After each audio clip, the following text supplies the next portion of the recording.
ألف مليون مبروك للشعب المصري بأكمله.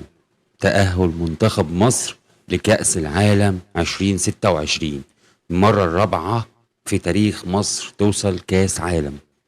فوز مهم جدا بنتيجة 3-0 على جيبوتي في المغرب، ومباراة إلى حد ما حلوة جميلة لذيذة. هي بس كان كل مشكلتها إن ما فيهاش جمهور. في النهاية منتخب مصر تأهل لكأس العالم في أمريكا، وإن شاء الله إن شاء الله نقدم مستويات كويسة في أمريكا في كأس العالم للمنتخبات 26.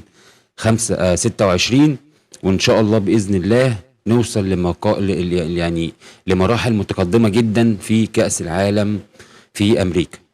مبروك للشعب المصري، مبروك لمنتخب مصر، مبروك للجهاز الفني، مبروك للاعبين، مبروك للكابتن حسام حسن، مبروك لمصر كلها، ومبروك للشعب المصري كله. تأهل منتخب مصر، وإن شاء الله اللي جاي أفضل.